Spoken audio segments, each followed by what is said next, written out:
Jangan pernah menganggap kehamilan yang tiba-tiba menghilang sebagai hal biasa. Karena tidak semua janin yang hilang itu keguguran, melainkan ada peran mistis yang terjadi. Inilah sebuah kisah nyata yang akan saya bagikan kepada kalian semua. Narasi ini datang langsung dari seorang subscriber yang meminta agar kisah hidupnya dibagikan sebagai peringatan. Narasumber meminta saya agar namanya disamarkan. Perempuan ini saya beri inisial AM dan suaminya, FR. Mereka tinggal di sebuah desa terpencil di wilayah Jawa. Tempat kepercayaan lama masih dijaga, dan hal-hal yang tak terlihat dianggap bagian dari hidup sehari-hari. AM menghubungi saya lewat pesan panjang, dikirim larut malam. Tulisan itu tidak rapi, seperti diketik sambil menahan gemetar. Kalimat pertamanya langsung membuat saya terdiam. Tolong ceritakan kisah saya, tapi jangan pakai nama asli, karena yang saya alami bukan keguguran. AM bercerita bahwa sejak awal menikah, ia sudah merasakan kejanggalan. Bukan dari suaminya, melainkan dari keluarga pihak pria. Ada tatapan yang terasa berat. Ada pembicaraan yang terputus setiap kali ia datang. Ada ruang di rumah yang dilarang dimasuki tanpa alasan jelas. AM memilih diam. Ia mengira itu hanya adat desa. Ia tidak ingin dianggap perempuan kota yang tidak tahu sopan santun. Namun gangguan mulai muncul, bahkan sebelum ia hamil. Mimpi-mimpi aneh, bayangan hitam di sudut mata, dan rasa sesak setiap kali ia berdoa sendirian. 2 kali AM hamil, 2 kali pula kandungannya mengalami keguguran di usia 2 bulan.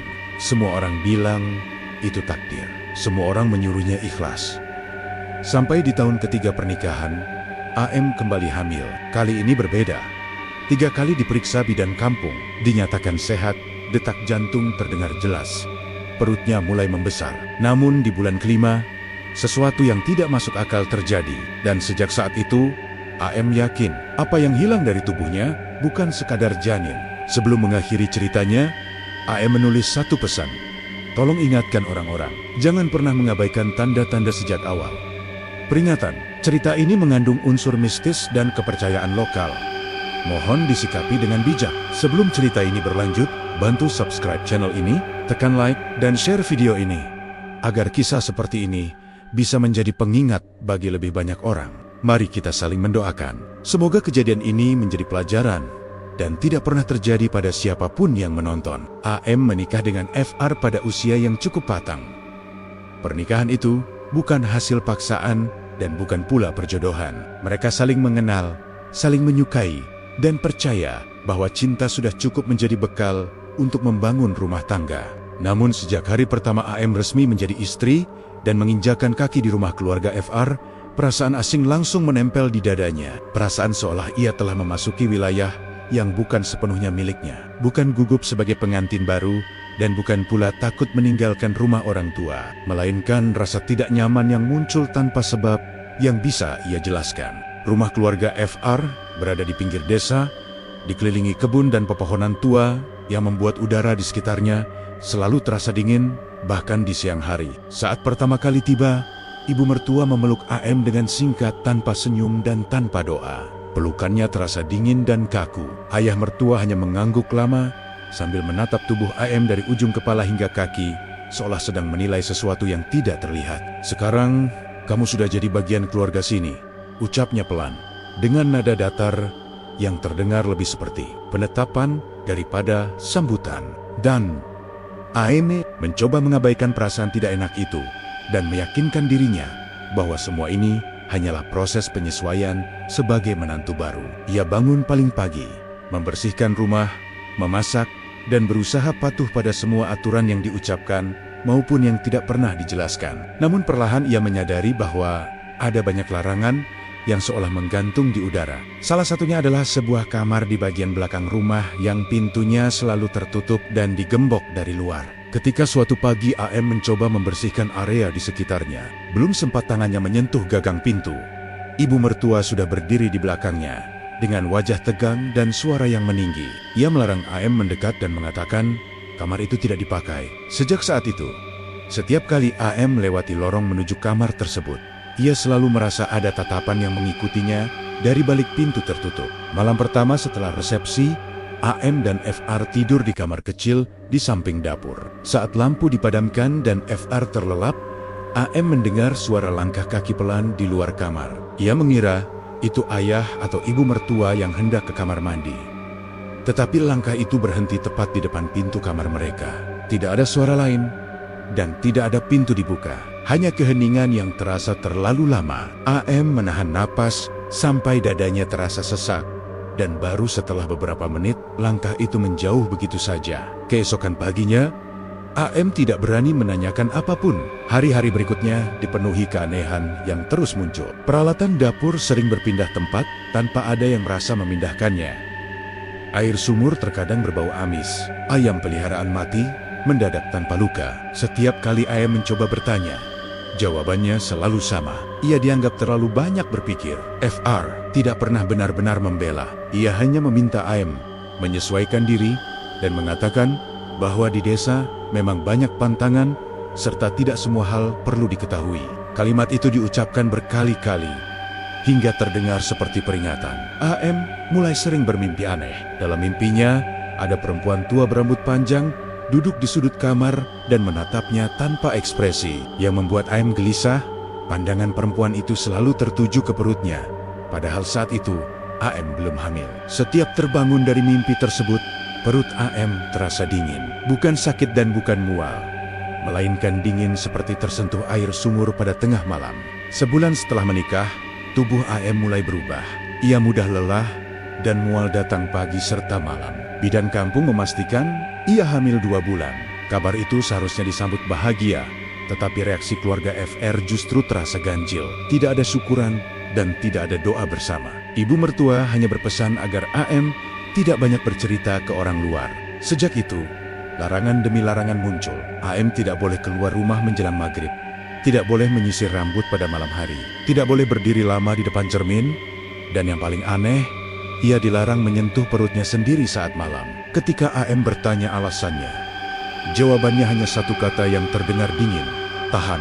Malam-malam AM menjadi semakin berat. Ia sering terbangun karena mimpi buruk. Dalam mimpinya, tangan-tangan hitam keluar dari dinding kamar dan merayap ke arah perutnya. Setiap terbangun, AM refleks memegang perutnya dan mencari tanda kehidupan di dalamnya. Pada saat yang sama, FR mulai berubah.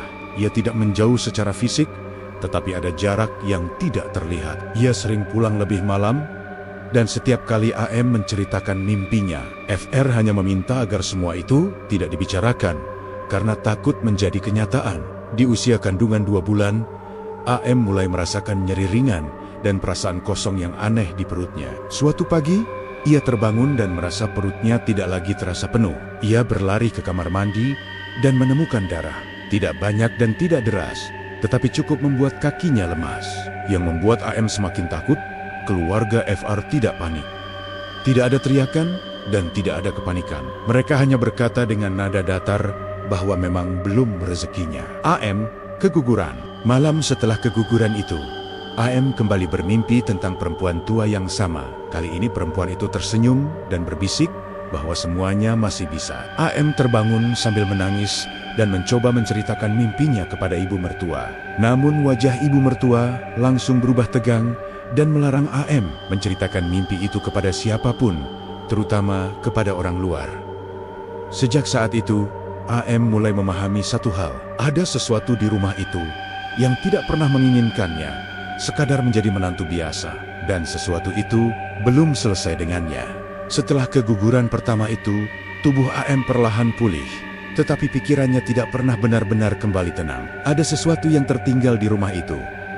Sesuatu yang terus menempel meski rahimnya sudah kosong. Setiap sudut rumah keluarga FR terasa lebih sempit, lebih gelap, seolah udara di dalamnya mengendap dan tidak pernah benar-benar bergerak. AM sering merasa sesak tanpa alasan, terutama ketika melewati lorong menuju kamar belakang yang selalu terkunci. Ia tidak pernah lagi mencoba mendekat, tetapi perasaan diawasi tidak pernah pergi. FR bersikap seolah tidak terjadi apa-apa. Ia tetap menjalani hari-hari seperti biasa. Pergi bekerja, pulang menjelang malam, makan tanpa banyak bicara. Setiap kali AM mencoba membicarakan keguguran itu, FR hanya diam atau mengalihkan pembicaraan. Ia tidak pernah menanyakan perasaan AM secara mendalam. Seolah kehilangan itu bukan sesuatu yang perlu dibicarakan terlalu lama. Sikap itu membuat AM merasa sendirian, bahkan saat mereka duduk bersebelahan. Beberapa minggu setelah keguguran, AM mulai kembali bermimpi. Mimpi yang sama, tetapi dengan suasana yang berbeda. Perempuan tua itu tidak lagi hanya duduk di sudut kamar. Ia berdiri, perlahan mendekat, dan menatap AM dengan mata kosong. Dalam mimpi itu, perempuan tersebut tidak menyentuh apapun, tetapi kehadirannya membuat perut AM terasa berat dan dingin. Setiap kali terbangun, AM selalu merasakan bekas tekanan di perutnya, seolah ada tangan yang sempat menempel lalu menghilang. AM mencoba mendekatkan diri pada Tuhan. Ia memperbanyak doa, membaca ayat-ayat yang ia hafal, dan berusaha menguatkan hati. Namun anehnya, setiap kali ia berdoa sendirian di kamar, pikirannya justru dipenuhi bayangan aneh. Kalimat doa sering terhenti di tengah, digantikan rasa takut yang tiba-tiba datang. Ia merasa seperti sedang diperhatikan oleh sesuatu yang tidak ingin doanya selesai. Suatu sore, AM memberanikan diri bertanya pada ibu mertua tentang keguguran yang dialaminya. Ia berharap mendapat pelukan, atau setidaknya kata-kata penghiburan. Namun ibu mertua hanya menatapnya lama, lalu berkata bahwa tidak semua hal perlu dicari penyebabnya. Menurutnya, ada takdir yang tidak boleh terlalu digali, karena bisa membuka pintu yang seharusnya tetap tertutup. Kalimat itu terdengar seperti nasihat, tetapi juga seperti peringatan yang halus. Waktu berjalan, dan luka di tubuh AM memang sembuh. Tetapi rasa kehilangan di dalam dirinya justru semakin dalam. Ia sering duduk sendirian di dapur saat malam, mendengarkan suara jangkrik dan angin yang berdesir di sela pepohonan. Pada saat-saat itu, ia sering mendengar suara seperti bisikan pelan dari arah belakang rumah. Suara itu tidak jelas, tidak membentuk kata, tetapi cukup untuk membuat bulu kuduknya berdiri. Setiap kali ia menoleh, tidak ada siapapun. Beberapa bulan kemudian, AM kembali merasakan tanda-tanda kehamilan. Mual yang familiar, tubuh yang mudah lelah, dan perasaan aneh di perutnya. Ketika ia menyampaikan hal itu kepada FR, reaksi suaminya tidak seperti yang ia harapkan. Tidak ada senyum lebar, tidak ada pelukan hangat. FR hanya terdiam sejenak, lalu berkata agar AM tidak terlalu berharap. Kalimat itu menusuk lebih dalam daripada yang ia sadari. Bidan kampung kembali memastikan bahwa AM hamil. Usianya masih muda, baru memasuki 2 bulan. AM mencoba menahan perasaannya. Ia tidak terlalu banyak bercerita, tidak terlalu sering menyentuh perutnya, mengikuti semua larangan yang sebelumnya pernah diberikan. Ia bahkan mulai takut merasa bahagia, seolah kebahagiaan itu sendiri bisa mengundang sesuatu yang tidak diinginkan. Namun sejak kehamilan kedua itu, gangguan terasa lebih nyata. AM sering terbangun di tengah malam dengan perasaan seperti ada yang duduk di ujung ranjang. Kasur terasa sedikit turun, seperti menahan beban. Ketika ia membuka mata, tidak ada apapun. FR tetap tertidur lelap di sampingnya, seolah tidak merasakan apa yang AM rasakan. Setiap kali AM mencoba membangunkannya, FR hanya bergumam dan kembali tidur. Suatu malam, AM terbangun karena mendengar suara lirih dari arah dapur. Suara itu seperti seseorang sedang berbicara pelan, namun bahasanya tidak ia pahami. Ia berusaha menenangkan diri dan mengira itu hanya suara angin. Namun suara itu terus terdengar, semakin jelas, semakin dekat. AM menutup telinga dengan selimut, membaca doa dalam hati, sampai akhirnya suara itu menghilang dengan sendirinya. Di siang hari, AM mulai menyadari perubahan sikap ibu mertua. Perempuan itu sering menatap perut AM dengan pandangan yang sulit dijelaskan. Bukan tatapan sayang, bukan pula khawatir, melainkan seperti sedang memastikan sesuatu. Suatu kali, ibu mertua bahkan meletakkan tangannya di perut AM tanpa izin. Hanya sebentar, lalu tersenyum tipis. Sentuhan itu membuat AM merinding, karena tangan itu terasa sangat dingin. AM mulai merasa takut berada sendirian di rumah. Ia lebih sering berada di dekat orang lain, membantu pekerjaan dapur, atau duduk di teras bersama tetangga. Namun setiap kali ia keluar rumah, ibu mertua selalu mengingatkan agar AM tidak terlalu lama berada di luar, terutama saat matahari mulai turun. Larangan itu diucapkan dengan nada yang lebih keras dari sebelumnya. Kehamilan kedua itu tidak bertahan lama. Di usia 2 bulan, kejadian yang hampir sama kembali terulang. AM terbangun suatu pagi dengan perasaan kosong di perutnya. Tidak ada rasa sakit yang hebat, tidak ada tanda-tanda yang dramatis, hanya perasaan bahwa sesuatu telah pergi. Beberapa jam kemudian, darah kembali muncul. Tidak banyak, tetapi cukup untuk mengonfirmasi ketakutan terbesarnya. Ia kembali keguguran. Kali ini, AM tidak langsung menangis. Ia hanya duduk diam di kamar mandi, menatap darah yang perlahan mengalir dan merasa tubuhnya seperti mati rasa.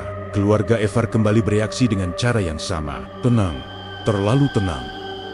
Tidak ada kepanikan, tidak ada keheranan. Seolah kejadian itu sudah mereka duga sejak awal. Malam setelah keguguran kedua, AM tidak bermimpi. Namun ia terbangun dengan perasaan berat di dada, seolah ada sesuatu yang berdiri sangat dekat dengannya. Udara kamar terasa lebih dingin dari biasanya. Ia tidak berani membuka mata, tetapi ia bisa merasakan kehadiran itu. Beberapa saat kemudian, ia mendengar bisikan pelan yang sangat dekat dengan telinganya.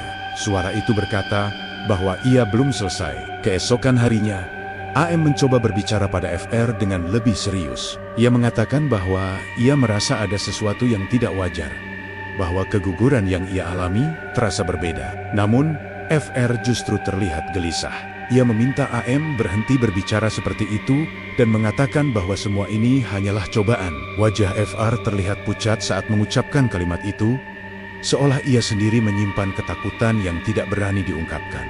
Sejak keguguran kedua, hubungan AM dan FR semakin terasa jauh. Mereka tinggal di rumah yang sama, tidur di ranjang yang sama, tetapi ada jarak yang tidak bisa dijembatani. AM mulai merasa bahwa ia bukan hanya kehilangan dua janin, tetapi juga kehilangan rasa aman yang seharusnya ia miliki sebagai seorang istri.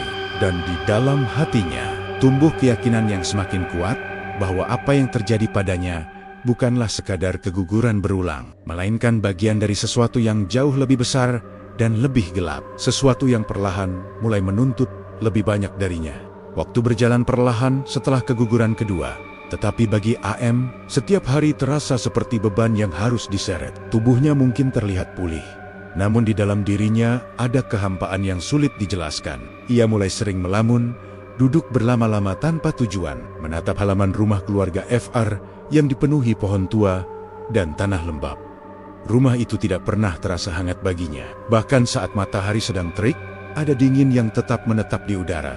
Hubungan AM dan FR berubah, tanpa pernah benar-benar dibicarakan. Mereka tetap berbagi ruang dan waktu, tetapi percakapan mereka semakin dangkal. Hal-hal kecil dibicarakan seperlunya, sementara keguguran, mimpi buruk, dan rasa takut seolah menjadi topik terlarang. Setiap kali AM mencoba membuka pembicaraan, FR selalu menghindar, seakan ada sesuatu yang mengikat lidahnya agar tidak berkata lebih jauh.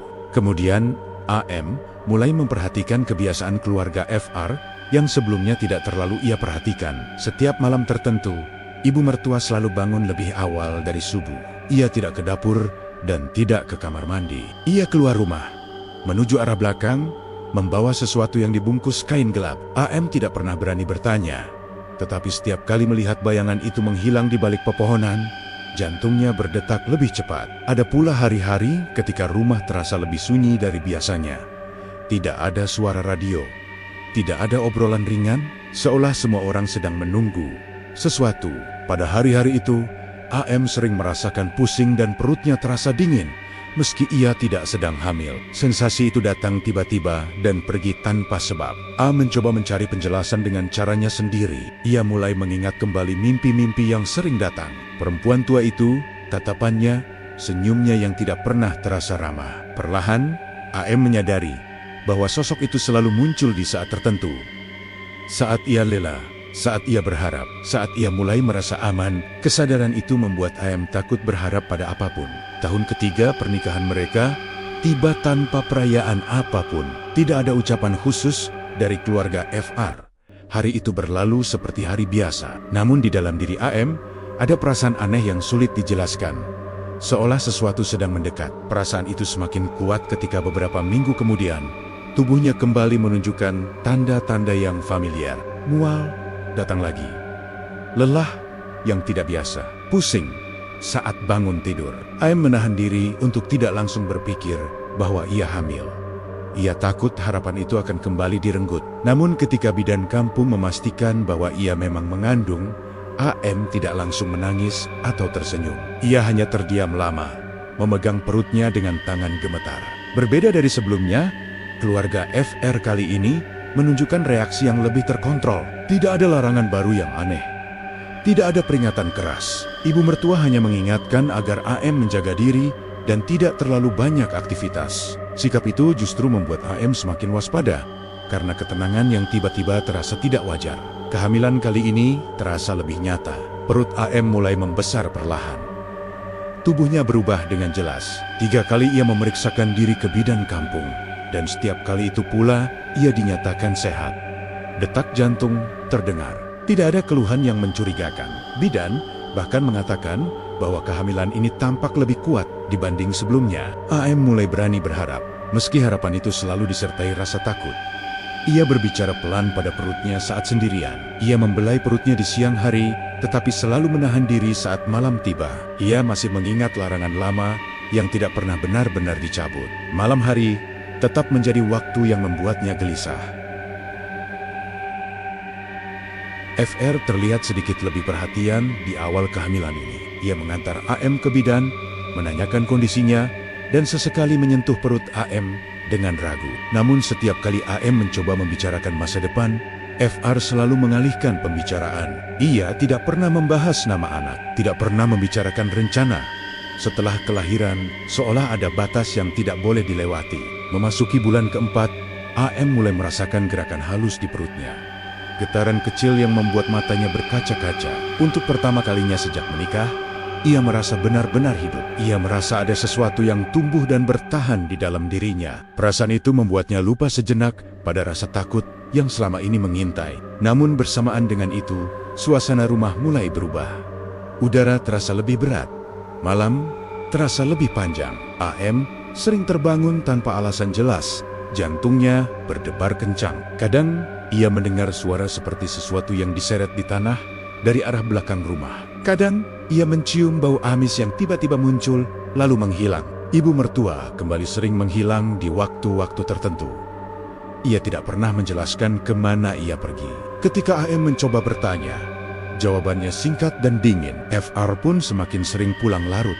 Dan ketika ditanya, ia selalu berkata bahwa pekerjaannya sedang banyak. Suatu malam, AM terbangun dan menyadari bahwa ia sendirian di kamar. FR tidak ada di sampingnya. Ia mendengar suara bisikan pelan dari luar kamar.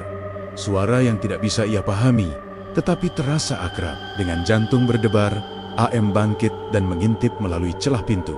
Di lorong, ia melihat bayangan ibu mertuanya berdiri menghadap ke arah kamar belakang. Tangan perempuan itu terangkat, seolah sedang berdoa atau memanggil sesuatu. AM tidak melihat wajahnya dengan jelas, tetapi ia bisa merasakan udara di sekitar lorong itu menjadi sangat dingin. AM mundur perlahan dan menutup pintu kamar.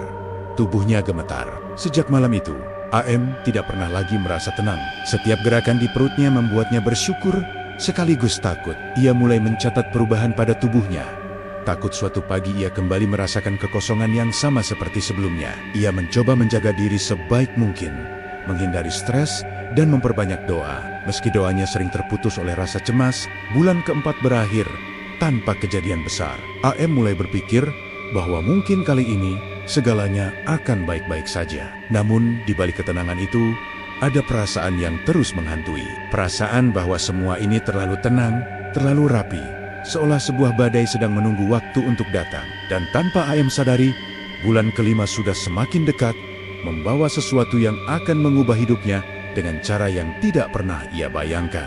Memasuki bulan kelima, AM mulai merasa ada yang berbeda dengan tubuhnya. Perbedaannya tidak datang secara tiba-tiba dan tidak pula terasa menyakitkan. Justru karena terlalu halus, perubahan itu sempat ia abaikan. Ia hanya merasa perutnya tidak seberat biasanya saat bangun tidur. Seolah ada sesuatu yang berkurang. Meski secara kasat mata, bentuknya masih sama. AM mencoba menenangkan diri dan menganggap itu hanya perasaan akibat kelelahan. Hari-hari di rumah keluarga FR semakin sunyi. Percakapan menjadi semakin jarang. Setiap orang seperti berjalan di jalurnya masing-masing tanpa saling menyentuh. Ibu mertua tidak lagi banyak memberi larangan, tetapi tatapannya semakin sering tertuju ke perut AM. Tatapan itu membuat AM tidak nyaman, seperti sedang diawasi untuk memastikan sesuatu tetap berada di tempatnya.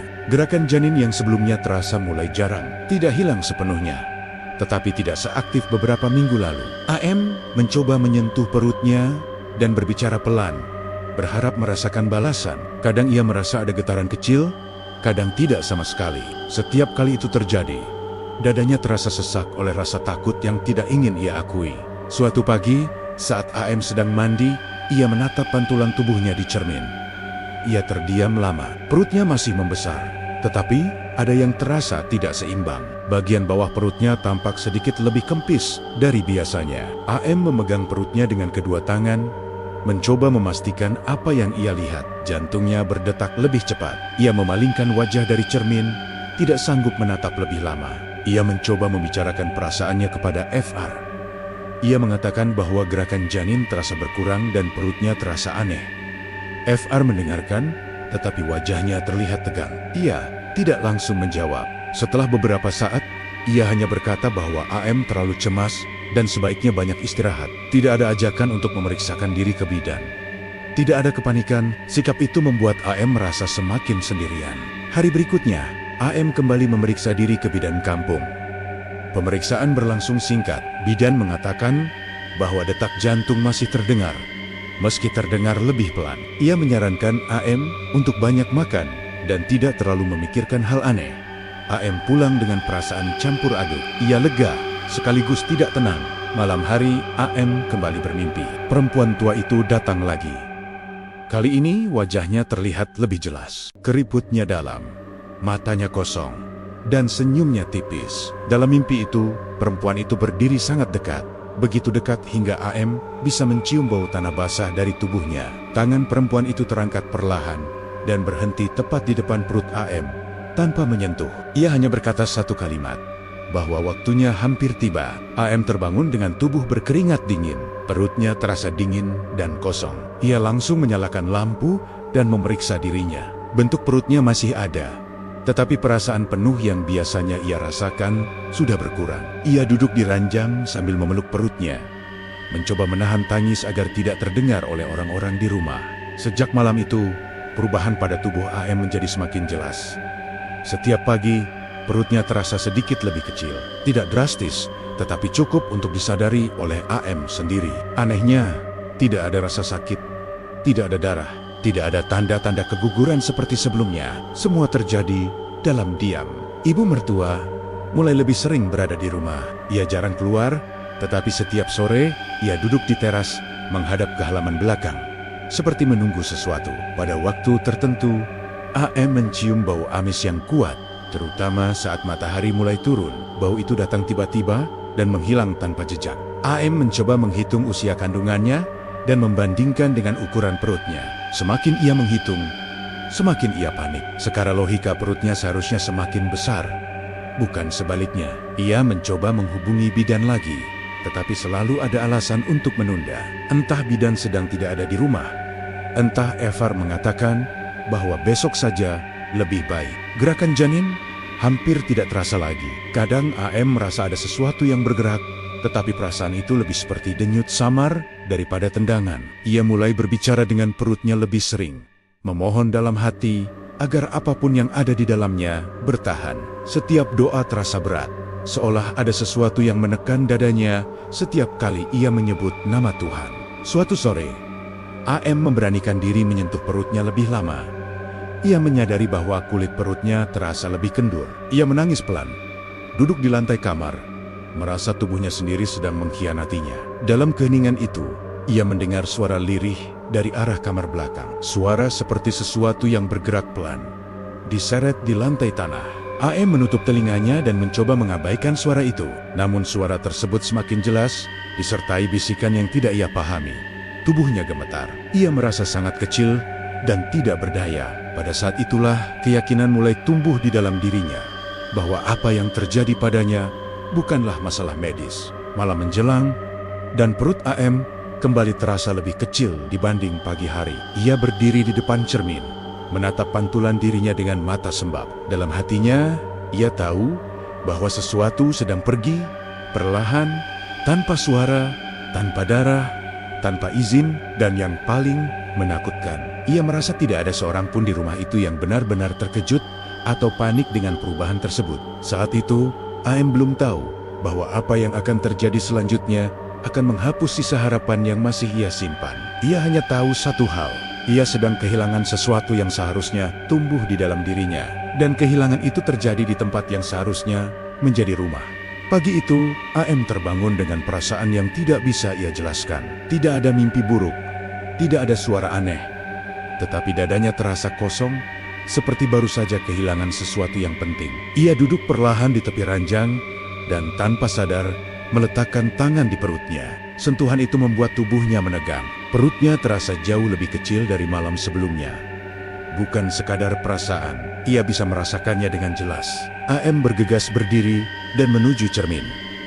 Ia menatap pantulan tubuhnya dengan napas tertahan. Perut yang kemarin masih terlihat jelas, kini tampak mengempis. Bukan hilang sepenuhnya, tetapi cukup mengecil hingga tidak lagi sesuai dengan usia kandungan 5 bulan. AM menempelkan kedua tangannya di perut, menekannya pelan, berharap ini hanya ilusi.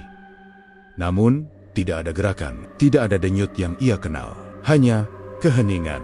Ia memanggil FR dengan suara gemetar. FR datang beberapa saat kemudian, masih dengan wajah mengantuk. AM menunjukkan perutnya dan mengatakan bahwa ada yang salah. Ia berharap suaminya akan panik, akan memeluknya, akan segera mengajaknya ke bidan atau puskesmas. Namun reaksi FR justru membuat AM semakin takut. FR hanya menatap perut AM sebentar, lalu mengalihkan pandangan. Wajahnya pucat, tetapi ekspresinya terkendali. Terlalu terkendali untuk situasi seperti itu. FR berkata bahwa mungkin AM hanya kurang makan atau terlalu banyak pikiran. Ia menyarankan agar AM beristirahat dan tidak membuat suasana menjadi tegang. Kata-kata itu terdengar seperti upaya menenangkan. Tetapi bagi AM, itu terdengar seperti penyangkalan. Ia merasa seolah hanya dirinya sendiri yang menyadari bahwa sesuatu yang besar sedang terjadi. AM bersikeras untuk pergi ke bidan. Setelah perdebatan singkat, FR akhirnya mengantarnya. Sepanjang perjalanan, AM memeluk perutnya erat-erat, seolah takut kehilangan sesuatu yang sudah hampir tidak ia rasakan lagi. Di dalam hatinya, ia berdoa dengan putus asa, memohon agar apapun yang terjadi masih bisa diperbaiki. Pemeriksaan berlangsung lebih lama dari biasanya. Bidan terlihat bingung. Ia mencoba mencari detak jantung lebih dari 1 kali. Wajahnya berubah, tetapi ia berusaha tetap tenang. Setelah beberapa saat yang terasa sangat lama, bidan mengatakan bahwa ia tidak menemukan tanda kehidupan di dalam rahim AM. Namun yang membuat situasi semakin aneh, bidan juga mengatakan bahwa tidak ada tanda-tanda keguguran. Rahim AM tampak hampir kosong, seolah kehamilan itu tidak pernah ada. AM tidak langsung menangis. Ia hanya duduk diam, menatap lantai dengan pikiran kosong. Kata-kata bidan bergema di kepalanya, tetapi tidak ada yang benar-benar ia pahami. Bagaimana mungkin janin menghilang begitu saja, tanpa rasa sakit, tanpa darah, tanpa proses apapun? FR berdiri di sampingnya, diam, tidak bertanya lebih lanjut. Saat mereka pulang, ibu mertua sudah menunggu di rumah.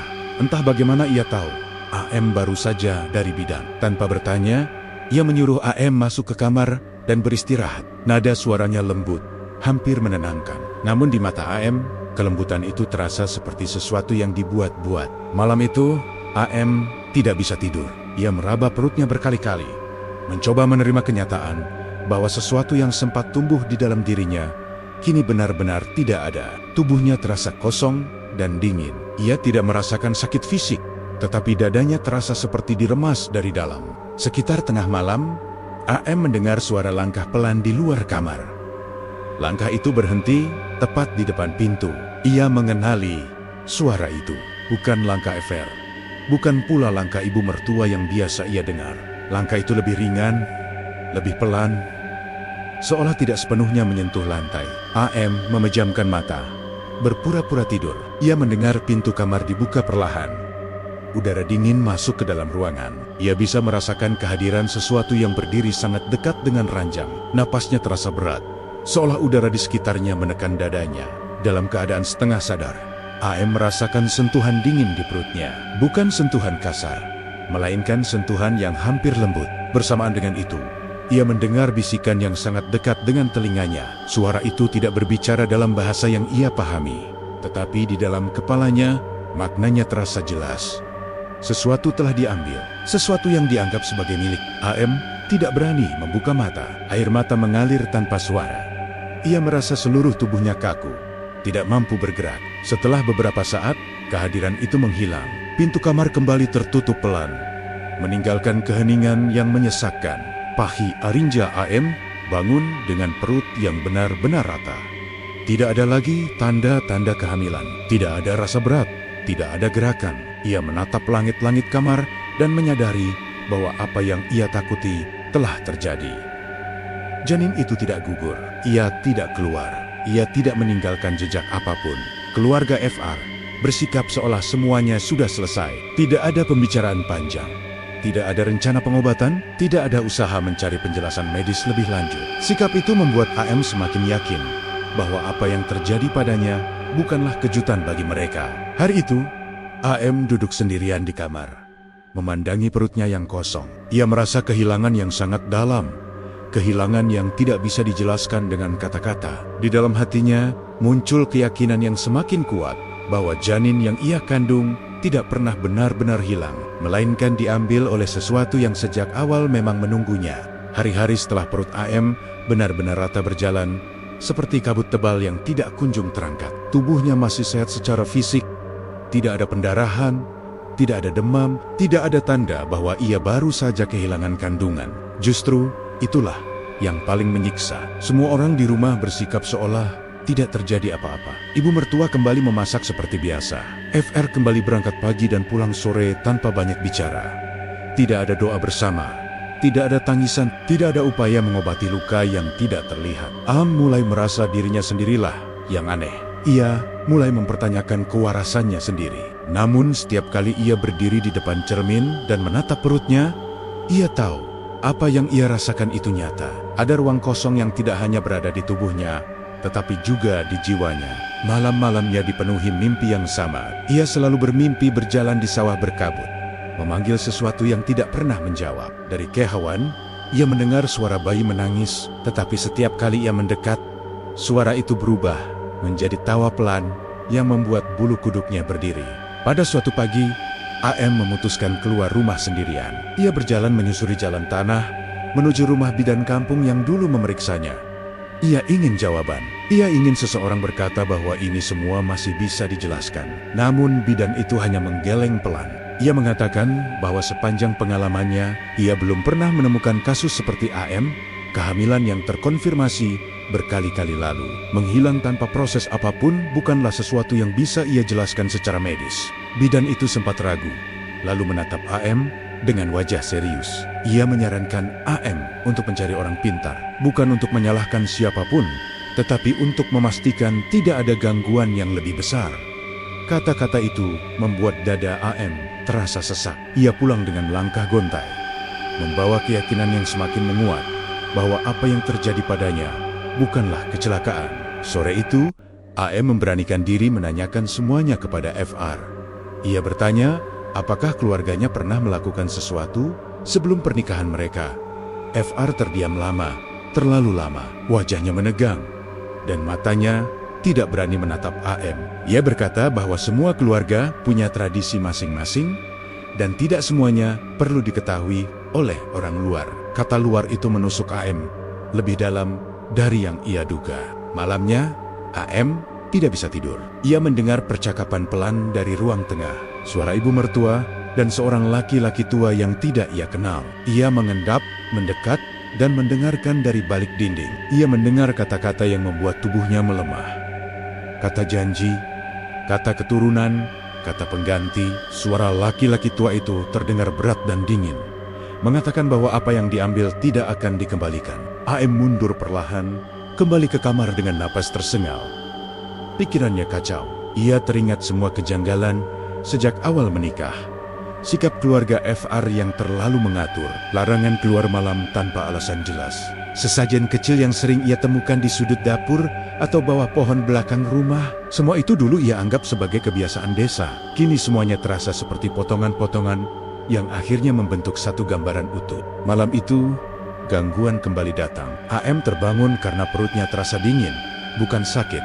Hanya dingin yang menusuk hingga ke tulang. Ia membuka mata dan melihat bayangan berdiri di sudut kamar. Bayangan itu tinggi dan diam, dengan mata yang berkilat samar. Ia tidak bergerak mendekat, tetapi keberadaannya saja sudah cukup membuat AM menangis tanpa suara. Dalam benaknya, muncul pemahaman yang tidak ia inginkan. Janin itu bukan sekadar hilang. ia dijadikan penebus. Sebuah janji lama yang ditepati dengan cara paling kejam. Sesuatu telah diberi hak untuk mengambil apa yang tumbuh di rahimnya. Karena sejak awal, pernikahan ini mungkin tidak pernah sepenuhnya miliknya. Keesokan harinya, AM memutuskan pergi ke rumah orang tuanya. Ia merasa jika tetap tinggal, jiwanya akan benar-benar hancur. Namun sebelum ia pergi, ibu mertua menghentikannya di depan pintu.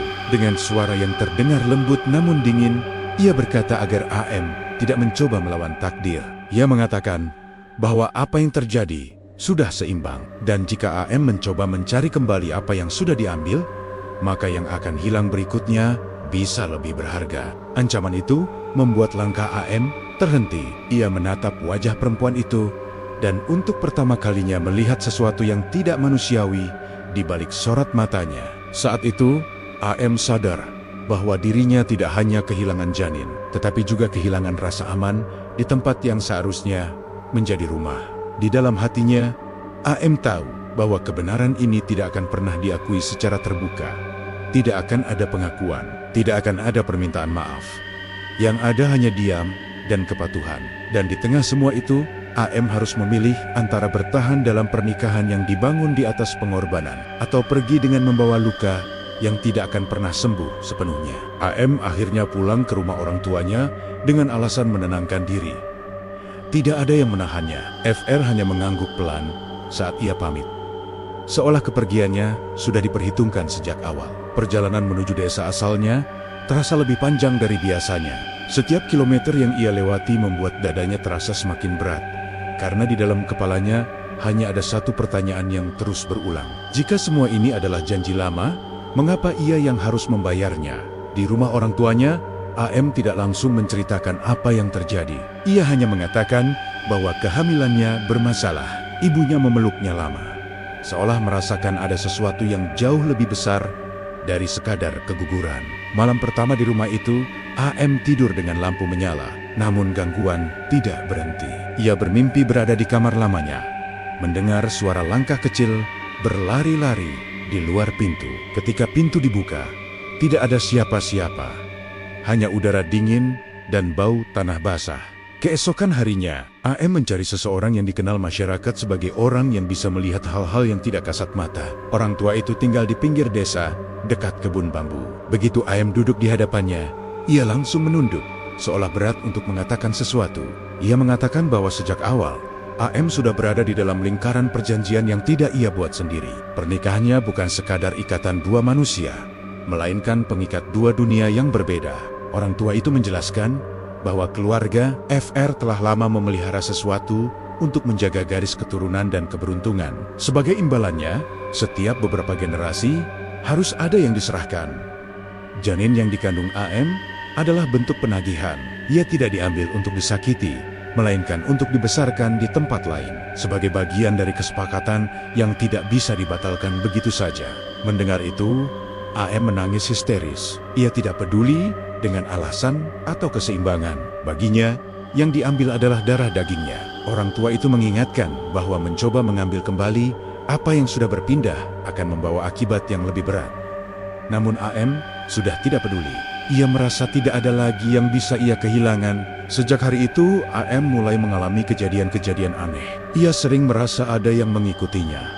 Bahkan di siang hari, bayangan kecil muncul di sudut matanya, lalu menghilang saat ia menoleh. Pada malam tertentu, ia terbangun dengan perut terasa hangat, seolah ada sesuatu yang kembali menempel dari dalam, hanya untuk kemudian menghilang menjelang subuh. FR beberapa kali datang menemuinya, memintanya pulang. Nada suaranya berubah, tidak lagi datar seperti sebelumnya. Ada ketakutan di sana. Ia mengatakan bahwa kepergian AM membuat keseimbangan terganggu. Sejak AM pergi, rumah mereka sering mengalami gangguan. Suara tangisan terdengar hampir setiap malam. Tanaman mengering tanpa sebab. Ibu mertua jatuh sakit dan tidak bisa bangun dari tempat tidur. AM mendengarkan dengan hati yang dingin. Untuk pertama kalinya, ia merasa bahwa penderitaan tidak lagi hanya miliknya. Namun bersamaan dengan itu, rasa bersalah mulai merayap. Ia tidak berniat menghancurkan siapapun. Ia hanya ingin apa yang diambil darinya kembali. Saat FR memintanya pulang demi menghentikan semua gangguan, AM menyadari bahwa posisinya tidak pernah setara. Ia bukan istri yang dilindungi, melainkan bagian dari perjanjian. Malam setelah pertemuan itu, AM bermimpi lebih jelas dari sebelumnya. Ia melihat seorang anak berdiri di tepi sawah, membelakanginya. Tubuhnya kecil, tetapi bayangannya sangat panjang. Ketika anak itu menoleh, wajahnya tidak sepenuhnya manusia. Namun di matanya, AM melihat sesuatu yang membuat jantungnya hancur. Ada pengenalan, ada ikatan yang tidak bisa diputus. Anak itu tidak menangis. Ia hanya menatap AM lama, lalu menghilang ke dalam kabut. Saat terbangun, AM menyadari bahwa mimpi itu bukan sekadar mimpi. Ada bagian dari dirinya yang tahu bahwa janin itu masih ada, hidup, tetapi berada di tempat yang tidak akan pernah bisa ia jangkau sebagai manusia biasa. Sejak saat itu, tubuh AM mulai melemah. Ia sering pingsan tanpa sebab. Dokter tidak menemukan kelainan apapun.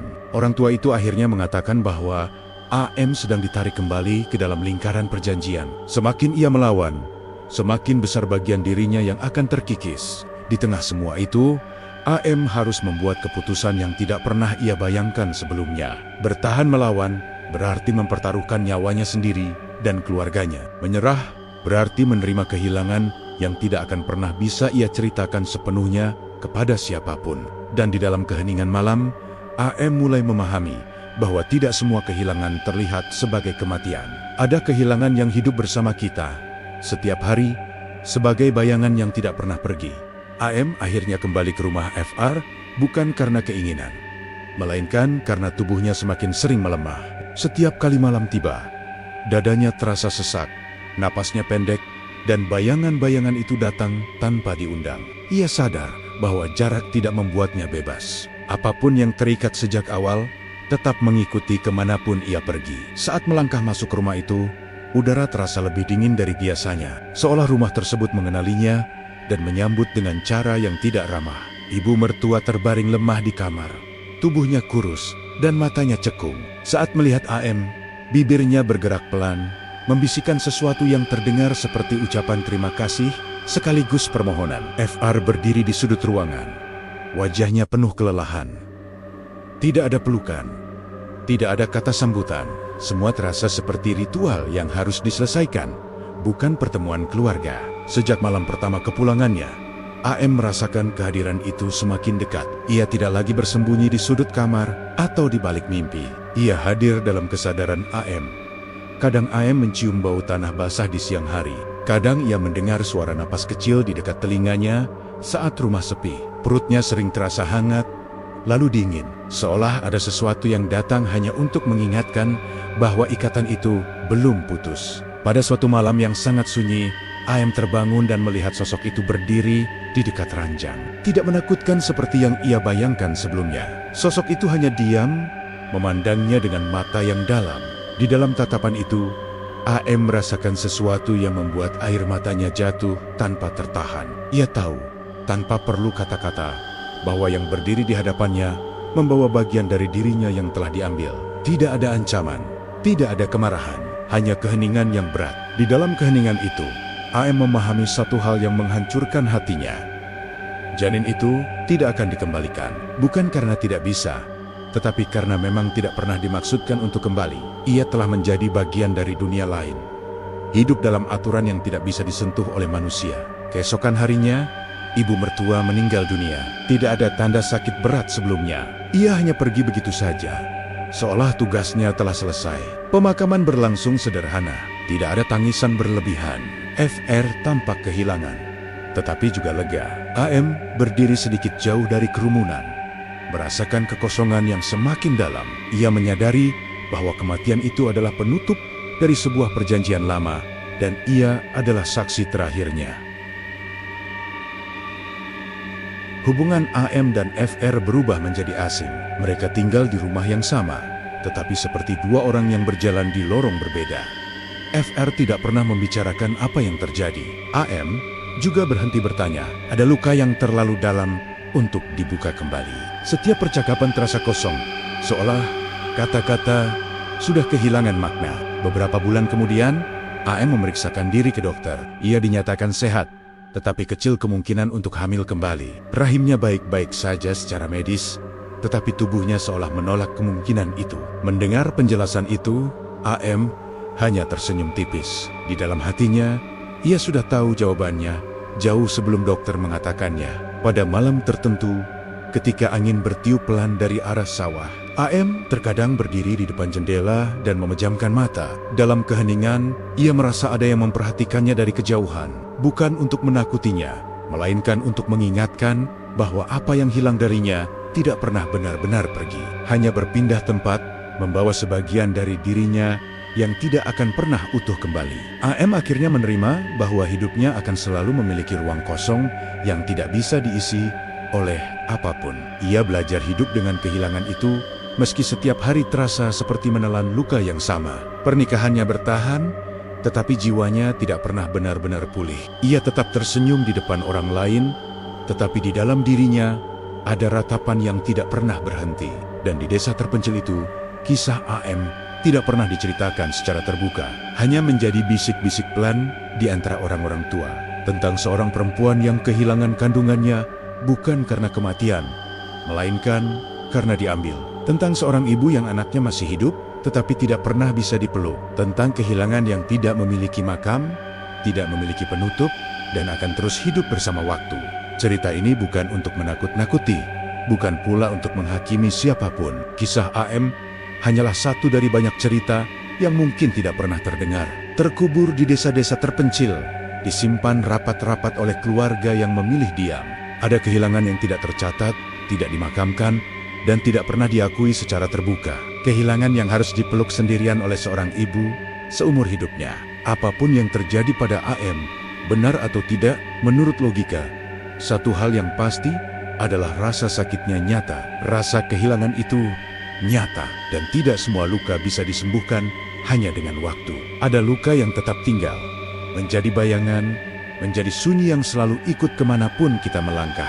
Semoga cerita ini menjadi pengingat bagi kita semua, bahwa tidak semua tradisi harus dipertahankan. Tidak semua janji lama pantas ditebus dengan pengorbanan manusia. Dan tidak semua hal yang dianggap biasa sebenarnya aman untuk dijalani. Jika kita tidak memahami sesuatu, jangan pernah meremehkannya. Mari kita saling mendoakan. Semoga tidak ada lagi perempuan yang harus kehilangan dengan cara seperti ini. Semoga tidak ada lagi ibu yang pulang dengan perut kosong dan hati yang hancur. Dan semoga kita semua selalu diberi perlindungan, lahir dan batin, dari hal-hal yang tidak kita pahami. Jika cerita ini menyentuh hati kalian, silakan bagikan agar menjadi pelajaran bersama. Jangan lupa untuk subscribe channel ini, tekan like, dan share video ini ke orang-orang terdekat kalian. Bukan untuk menebar ketakutan, tetapi agar kita semua lebih waspada dan saling menjaga. Terima kasih sudah mendengarkan hingga akhir. Semoga kita semua selalu dalam lindungan Allah Subhanahu wa Ta'ala.